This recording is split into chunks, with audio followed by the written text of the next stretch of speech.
رسول اللہ صلی اللہ علیہ وسلم نے 3 اوقات میں نماز پڑھنے اور مردوں کو دفن کرنے سے منع فرمایا.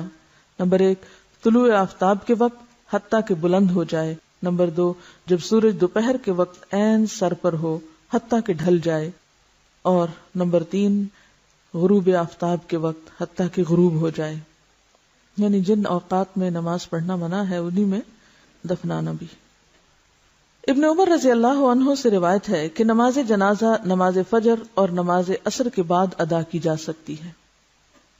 یعنی فجر کی نماز پڑھ کے ساتھ ہی جنازہ پڑھا جا سکتا ہے. حرم میں عام طور پہ ایسے ہوتا ہے. اسی طرح عصر کی نماز کے بعد بعض اوقات جنازہ پڑھا جاتا ہے. عام نماز منع ہے لیکن جنازے کی نماز پڑھی جا سکتی ہے. قبر گہری کھودیں, اسے ہموار اور صاف رکھیں. میت کو پاؤں کی طرف سے قبر میں داخل کریں. میت کو قبر میں رکھتے ہوئے یہ دعا پڑھیں: بسم اللہ وعلی ملت رسول اللہ صلی اللہ علیہ وسلم. اللہ کے نام سے اور رسول اللہ صلی اللہ علیہ وسلم کے مذہب اور طریقے پر اسے دفن کرتے ہیں. سعد بن ابی وقاص رضی اللہ عنہ نے وصیت کی کہ میرے لیے لحد بنانا. لحد کیا ہوتا ہے؟ بغلی قبر. اور اس پر کچی اینٹیں لگانا جیسے کہ رسول اللہ صلی اللہ علیہ وسلم کے لیے کیا گیا تھا. آپ صلی اللہ علیہ وسلم کی قبر اونٹ کی کوہان جیسی تھی. پھر قبر پر مٹی ڈال کر سب لوگ میت کے لیے بخشش اور ثابت قدمی کی دعا مانگے. جنازہ کے بعد قبرستان سے نکل کر دعا کرنا رسول اللہ صلی اللہ علیہ وسلم سے ثابت نہیں. قبروں کو پختہ بنانے کی ممانعت. قبروں کو اونچا کرنا, پختہ بنانا, ان پر گنبد اور قبے بنانا حرام ہے. جابر رضی اللہ عنہ کہتے ہیں کہ رسول اللہ صلی اللہ علیہ وسلم نے پختہ قبریں اور ان پر عمارت وغیرہ بنانے سے منع کیا.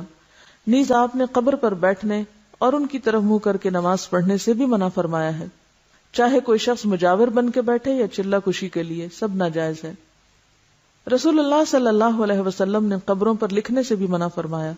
حضرت علی بیان کرتے ہیں کہ مجھے رسول اللہ صلی اللہ علیہ وسلم نے حکم دیا کہ میں ہر تصویر مٹا دوں اور ہر اونچی قبر برابر کر دوں. ام حبیبہ اور ام سلمہ نے رسول اللہ صلی اللہ علیہ وسلم سے ایک گرجے کا ذکر کیا کہ اس میں تصویریں لگی تھی, یعنی حبشہ کے علاقے میں جب یہ ہجرت کر کے گئی ہیں, کیونکہ عرب میں تو گرجا نہیں تھا. آپ نے فرمایا جب ان لوگوں کا کوئی نیک شخص مر جاتا تو وہ اس کی قبر پر مسجد بناتے اور وہاں تصویریں بناتے. قیامت کے دن یہ لوگ اللہ کے سامنے بدترین مخلوق ہوں گے. رسول اللہ صلی اللہ علیہ وسلم نے آخری بیماری مرض الموت میں فرمایا اللہ تعالیٰ یہود و نصارہ پر لعنت کرے جنہوں نے اپنے پیغمبروں کی قبروں کو مسجدیں بنا لیا.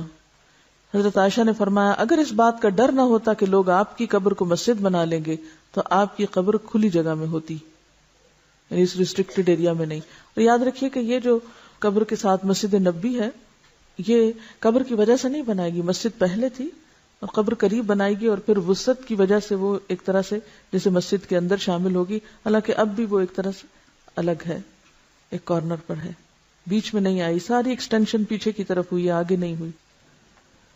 رسول اللہ صلی اللہ علیہ وسلم نے فرمایا میں نے تمہیں قبروں کی زیارت سے منع کیا تھا, اب تم ان کی زیارت کیا کرو. ایک روایت میں ہے قبروں کی زیارت موت یاد دلاتی ہے. شیخ البانی فرماتے ہیں نبی صلی اللہ علیہ وسلم نے قبروں کی زیارت کرنے والی عورتوں پہ لعنت کی, مگر اس کے بعد آپ نے اجازت دے دی تو اس میں مرد عورت دونوں شامل ہیں. آپ صلی اللہ علیہ وسلم ایک ایسی عورت کے پاس سے گزرے جو قبر پر بیٹھی رو رہی تھی. آپ نے اسے اللہ سے ڈرنے اور صبر کرنے کا حکم دیا. اگر عورتوں کا قبرستان جانا ناجائز ہوتا تو آپ اس کو قبرستان آنے سے بھی منع کرتے, صرف رونے سے نہیں بلکہ وہاں بیٹھنے سے یا آنے سے بھی. حضرت عائشہ اپنے بھائی عبد الرحمن کی قبر کی زیارت کو گئیں. ان سے کہا گیا کیا نبی صلی اللہ علیہ وسلم نے عورتوں کو اس سے منع نہیں کیا؟ تو حضرت عائشہ نے فرمایا پہلے منع کیا تھا پھر اجازت دے دی تھی. حضرت عائشہ فرماتی ہیں میں نے نبی صلی اللہ علیہ وسلم سے پوچھا جب میں قبرستان میں جاؤں تو کون سی دعا پڑھوں, اور آپ نے دعا سکھائی. تو اس سے کیا پتہ چلتا ہے کہ عورت جا سکتی ہے لیکن کثرت سے جانا منع ہے, ورنہ تو آپ کہتے کہ تم نے جانا ہی کیا ہے وہاں تو کیوں یہ دعا سیکھتی ہو. حضرت ابو ہریرہ سے روایت ہے کہ رسول اللہ صلی اللہ علیہ وسلم نے کثرت سے قبروں کی زیارت کرنے والی عورتوں پہ لعنت فرمائی ہے. اس سے پتہ چلتا ہے کہ بکثرت زیارت منع ہے مگر کبھی کبھار جانے کی رخصت موجود ہے. وجہ کیا ہے؟ آپ صلی اللہ علیہ وسلم فرمایا فزوروها فانها تزهد الدنيا وتذكر الاخرہ، ان کی زیارت کیا کرو کیونکہ یہ دنیا سے بے رغبتی کرواتی ہے انسان کو اور آخرت کی یاد دلاتی ہیں۔ رسول اللہ صلی اللہ علیہ وسلم نے فرمایا مردوں کو برا نہ کہو، جو اعمال انہوں نے کیے تھے وہ انہیں مل گئے۔ ہم لوگ اس ادب اور اخلاق سے بھی عاری ہیں، وہیں بیٹھے بیٹھے شروع ہو جاتے ہیں کہ اس کا چہرہ ایسے لگ رہا ہے، اس کے ہونٹ ایسے ہیں تو اس کا ناک ایسا ہے تو اس کی رنگ ایسا ہو رہا ہے تو اس نے پتہ نہیں کون کون سا گناہ کیا ہوگا۔ حالانکہ بعض اوقات بعض بیماریاں ایسی ہوتی ہیں کہ جن کی وجہ سے اسکن کا رنگ تبدیل ہو جاتا ہے۔ اور ایک بات یاد رکھیے کہ جو شخص یہ کہتا ہے کہ لوگ ہلاک ہو گئے وہ سب سے زیادہ ہلاک ہونے والا ہے۔ کوئی حق نہیں کسی کو کہ کسی کے بارے میں کچھ طرح کمنٹ کرے، یعنی کسی کی تعریف اگر نہیں کر سکتے تو اس کی برائیوں پر بھی زبان نہ کھولو کیونکہ وہ اپنے انجام کو پہنچ گئے۔ زیارت قبور کی دعائیں، جو شخص قبروں کی زیارت کرنے جائے تو وہ یہ دعا پڑھے السلام علی اہل الدیار من المؤمنین والمسلمین ویرحم اللہ المستقدمین منا والمستأخرین وإنا انشاء اللہ بکم للاحقون۔ مومن اور مسلمان گھر والوں پر سلامتی ہو، ہم میں سے آگے جانے والوں اور پیچھے رہنے والوں پر اللہ تعالی رحم فرمائے، اور اگر اللہ نے چاہا تو ہم بھی عنقریب تم سے ملنے والے ہیں۔ مسلم ہی کی ایک روایت میں یہ الفاظ بھی ہیں اسأل اللہ لنا ولکم العافیہ، میں اللہ تعالیٰ سے اپنے اور تمہارے لیے عافیت کی دعا کرتا ہوں۔ آپ نے سوال یہ کیا تھا کہ اگر کوئی شخص کہیں فوت ہو جائے تو اس کو ٹرانسپورٹ کر کے دوسری جگہ لے جایا جا سکتا ہے؟ پسندیدہ تو یہی ہے کہ جہاں کوئی فوت ہو وہیں دفن کرے، کیونکہ زمین تو ساری اللہ کی ہے۔ کیونکہ ظاہر ہے کہ کسی مردے کو ٹرانسپورٹ کرنا آسان کام نہیں، الا یہ کہ کہیں کوئی مسلمانوں کا قبرستان نہیں یا کوئی جگہ نہیں مل رہی تو دوسری جگہ لے جا کے دفن کر دیں، لیکن کتنا خرچ اٹھتا ہے اس پہ۔ مجھے یاد ہے کہ ایک زمانہ تھا کہ جب انگلینڈ میں رہنے والے مسلمان تقریباً سارے مردوں کو پاکستان روانہ کرتے تھے اور اس کے لیے باقاعدہ فنڈ ریزنگ کرتے، چندے اکٹھے کرتے اور ہزاروں پاؤنڈ اس پہ خرچ کرتے تھے۔ میرے خیال میں اگر وہیں پر قبرستان کا انتظام کر لیتے، جب اپنے گھر انہوں نے وہاں بنائے ہوئے ہیں تو مردوں کے لیے پاکستان ہی کیوں، ان کو بھی وہیں چھوڑ دیں۔ اسی پیسے سے اگر ہر کوئی اپنے اس مردے کے نام پہ ایک ایک اسکول اپنے گاؤں میں بنوا دیتا تو کتنے بچوں کی تعلیم کا انتظام ہو جاتا اور اس مردے کے لیے بھی صدقہ جاریہ ہوتا۔ ہم بعض اوقات غیر ضروری جگہوں پر مال خرچ کرتے ہیں، حالانکہ اس سے بہتر مقامات اور مواقع موجود ہوتے ہیں جن پہ اگر تھوڑا سا غیر جذباتی ہو کے سوچا جائے تو بہت فائدہ ہو سکتا ہے۔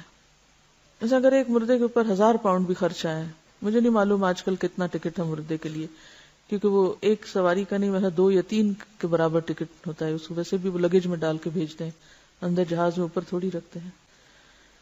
تو کرامت کے بھی خلاف بات بنتی ہے نا، ایک شخص جو فوت ہو چکا ہے اب اس نے جانا زمین میں ہی ہے، وہاں اس زمین میں ڈالنے کے لیے کسی اور زمین میں آپ اس کو بھیج رہے ہیں، اور پھر اس سے حاصل کیا ہوگا؟ یعنی صرف دوسروں کی تسلی کے لیے، اور پھر اس پہ کتنے کتنے دن گھروں میں، وہ تو ایک خرچہ ہے نا کہ ٹکٹ آپ کو وہاں سے لینا پڑے گا، اس کے لیے 1000 پاؤنڈ اگر لگتا ہے تو آج کل 1000 پاؤنڈ جو ہے وہ تقریباً میرے خیال ہے لاکھ کے برابر ہے، یہ زیادہ ہے، میرے خیال ہے 1,14,000 یا 20 کچھ اس طرح بنے گا۔ اب اتنے پیسوں میں آپ کسی ایک گاؤں میں 2 کمروں کا اسکول بنا سکتے ہیں۔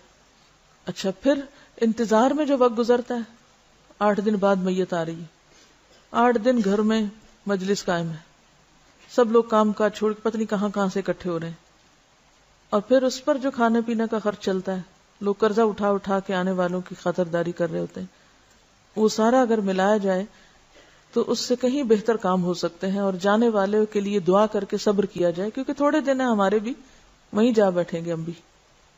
تو جب ہمارے سامنے مقاصد واضح نہیں ہوتے تو پھر ہم اپنے جذبات، اپنی تسلی، اپنے سکون اور اپنی خواہش پورے کرنے کے لیے بلا ضرورت اس طرح کی تکلیف کرتے ہیں۔ اور جب نبی صلی اللہ علیہ وسلم کی واضح حدیث ہے کہ جلدی کرو، دیر نہ کرو، تو پھر کوئی جواز نہیں۔ دیکھیے، ایک شخص وہاں سے آئے گا، آ کے بس صرف شکل دیکھے گا اور روئے دھوئے گا اور خلاص۔ آپ پہلے اتنا عرصہ کہاں تھے؟ آپ کو اس وقت آنا چاہیے تھا جب وہ زندہ تھا، اب تو ایک رسم دنیا نبھانے آ رہے ہیں آپ۔ اور دوسری بات یہ ہے کہ مورچری میں رکھ دیتے ہیں۔ آپ کو کوئی مورچری دیکھنے کا اتفاق ہوا؟ میں نے دیکھی ہے، ایسے ہی جیسے فریزر ہوتے ہیں، کھلتے ہیں اور مردے اس طرح اندر رکھ دیے جاتے ہیں جیسے فریج میں آپ کو چیز رکھ رہے ہیں۔ آپ اپنے لیے پسند کریں گے کہ آپ کو مرنے کے بعد فریز کیا جائے اور آپ کو مرنے کے بعد اٹھا کے کبھی کہیں کبھی کہیں، اور بعض اوقات جب وہاں سے ٹرانسپورٹ کرتے ہیں تو آپ کو پتا ہے کہ وہ سارا کچھ اندر سے نکال لیتے ہیں، سب آنتے وانتے ہر چیز، حتیٰ کہ بازو کا برین تک کو بھی، اور صرف وہ کھوکھلی سے وہ ایک چیز ہوتی ہے، ہڈیاں چند جو اتنی دور لائی جاتی ہیں. کس لیے؟ زمین کے کسی بھی حصے میں ہوں گے اٹھا لیے جائیں گے واپس. ایسی چیزوں کو کٹ ڈاؤن کرنا چاہیے ہمیں، اور تھوڑا سا عقل سے کام لینا چاہیے جذبات سے زیادہ.